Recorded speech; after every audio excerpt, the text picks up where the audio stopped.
आकाशवाणी भोपाल से प्रस्तुत हैं प्रादेशिक समाचार।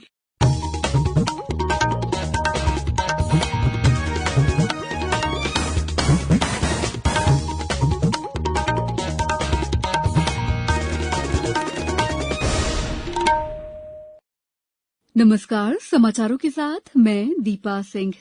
पहले मुख्य समाचार। राष्ट्रीय महिला आयोग ने प्रदेश की एक महिला मंत्री के प्रति कथित रूप से अपमानजनक टिप्पणी करने पर विपक्ष के नेता कमलनाथ से स्पष्टीकरण मांगा। प्रदेश में कोविड-19 से अब तक 1,44,000 से अधिक लोग हुए स्वस्थ, सक्रिय मामले 13,000 से अधिक। अगले वर्ष होने वाली हज यात्रा में कोविड-19 दिशा निर्देशों के कारण काफी बदलाव हो सकते हैं, कहा केंद्रीय मंत्री ने। रेलवे परिसर में थूकने वालों से वसूला जाएगा 500 रुपए जुर्माना, भोपाल रेल मंडल से की जा रही है शुरुआत। और प्रदेश के मौसम में हुआ बदलाव, राजधानी सहित कई क्षेत्रों में हुई हल्की बारिश। अब समाचार विस्तार से। राष्ट्रीय महिला आयोग ने एक महिला मंत्री के प्रति कथित रूप से अपमानजनक टिप्पणी करने के लिए राज्य विधानसभा में विपक्ष के नेता कमलनाथ से स्पष्टीकरण मांगा है। आयोग ने कहा है कि कई मीडिया रिपोर्टों में बताया गया है कि श्री कमलनाथ ने डबरा में एक राजनीतिक रैली में महिला मंत्री के प्रति टिप्पणी की थी। आयोग ने यह मामला आवश्यक कार्रवाई के लिए निर्वाचन आयोग को भेज दिया है। उधर इस मामले को लेकर राज्य में भाजपा नेताओं ने 2 घंटे का मौन रखा। वहीं कांग्रेस ने इसे भाजपा द्वारा बिना वजह विवाद बनाना करार दिया।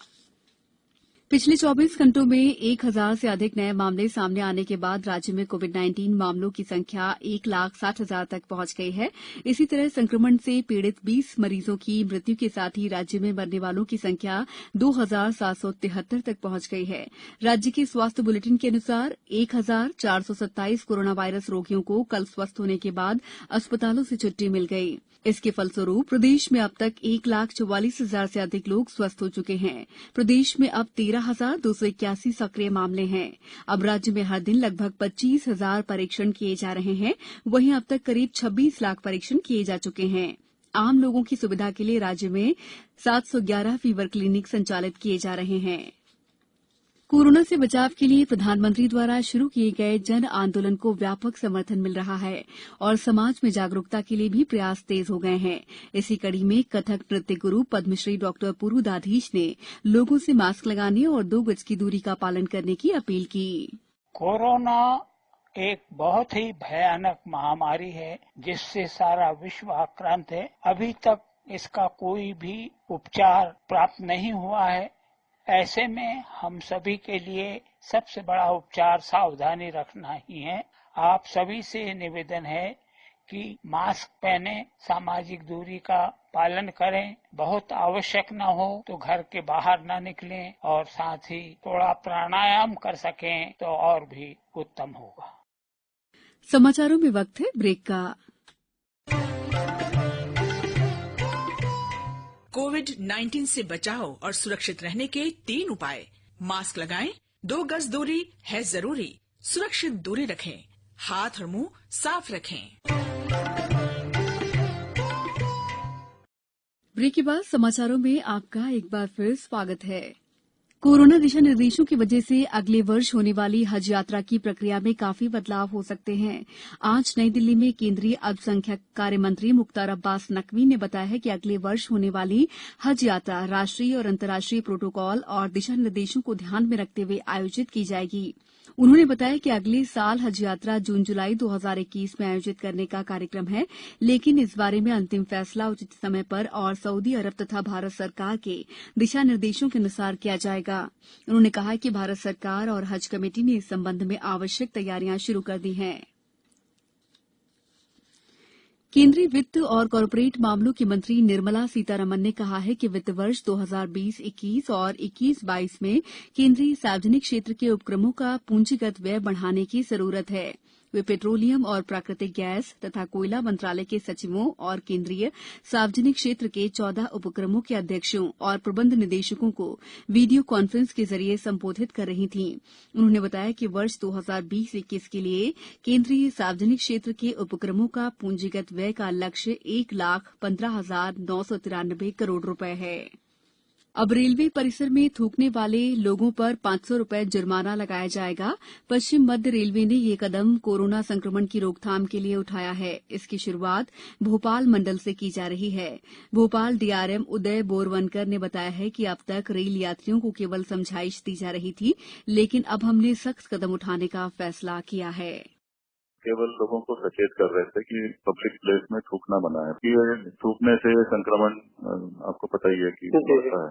अभी तक तो हम लोग केवल रिक्वेस्ट कर रहे थे, बट अब हम उस फाइन इम्पोज करने वाले हैं और उसको सख्ती से हम लोग पालन करेंगे, क्योंकि लोगों को समझा के हम लोग थक गए, समझ नहीं रहे लोग। मैं अभी तो 500 रुपए प्रति व्यक्ति रहेगा। अगर मान लो कभी दिख गए, कैमरे भी लगे हुए हैं हमारे पूरे स्टेशन परिसर में, कैमरे से सीसीटीवी कैमरे लगे हुए हैं। बंगाल की खाड़ी में बने वेदर सिस्टम के कारण प्रदेश के कई क्षेत्रों के मौसम में बदलाव हुआ। कई जगह बादल छाए रहे और बूंदाबांदी भी हुई, जिससे मौसम सुहाना हो गया और लोगों को उमस भरी गर्मी से राहत मिली। आज राजधानी भोपाल में सुबह से ही चमकीली धूप खिली हुई थी, लेकिन शाम होते होते बादल घिर आए और हल्की बारिश हुई। नीमच जिले में पिछले 24 घंटों में औसत वर्षा 38.6 मिलीमीटर हुई। वहीं जिले के जावद में 10 और मनासा में 36 मिलीमीटर वर्षा दर्ज की गई। गुना जिले में आज कई स्थानों पर बूंदाबांदी हुई। अब कुछ समाचार संक्षेप में। धार जिले के बदनावर विधानसभा उपचुनाव के लिए भाजपा, कांग्रेस और बीएसपी के 3 उम्मीदवारों के बीच मुकाबला होगा। आज 2 निर्दलीय उम्मीदवारों ने नाम वापस ले लिए। सागर संभाग के आईजी अनिल शर्मा ने आज छतरपुर जिले के आधा दर्जन थानों का भ्रमण कर थानों और एसपी ऑफिस का रिकॉर्ड देखा। देवास जिले की हाटपिपलिया विधानसभा उपनिर्वाचन के लिए मतदान दलों को प्रशिक्षण दिया जा रहा है, जो 27 अक्टूबर तक चलेगा। यहां 288 मतदान केंद्रों के लिए 375 मतदान दल बनाए गए हैं। टीकमगढ़ जिले में रबी फसलों की सिंचाई के लिए 106 लघु और मध्यम सिंचाई योजनाओं के माध्यम से पानी उपलब्ध कराया जाएगा। नीमच के अपर कलेक्टर ने विभिन्न कार्यालयों का निरीक्षण किया। इस दौरान 10 कर्मचारी अनुपस्थित पाए गए, जिन्हें कारण बताओ नोटिस जारी किए गए हैं। राज्य सरकार के संस्कृति विभाग कल से 24 अक्टूबर तक भोपाल के जनजातीय संग्रहालय में रामलीला उत्सव का आयोजन करेगा।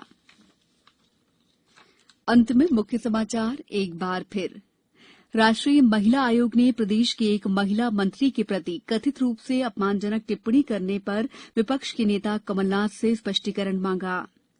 प्रदेश में कोविड-19 से अब तक 1,44,000 से अधिक लोग हुए स्वस्थ, सक्रिय मामले 13,000 से अधिक। अगले वर्ष होने वाली हज यात्रा में कोविड-19 दिशा निर्देशों के कारण काफी बदलाव हो सकते हैं, कहा केंद्रीय मंत्री ने। रेलवे परिसर में थूकने वालों से वसूला जाएगा 500 रुपए जुर्माना। भोपाल रेल मंडल से की जा रही है शुरुआत। और प्रदेश के मौसम में हुआ बदलाव, राजधानी सहित कई क्षेत्रों में हुई हल्की बारिश। बुलेटिन के अंत में आप सभी से एक अपील, हमेशा ध्यान रखें, मास्क और 2 गज की दूरी, हाथ धोना भी है जरूरी। नमस्कार।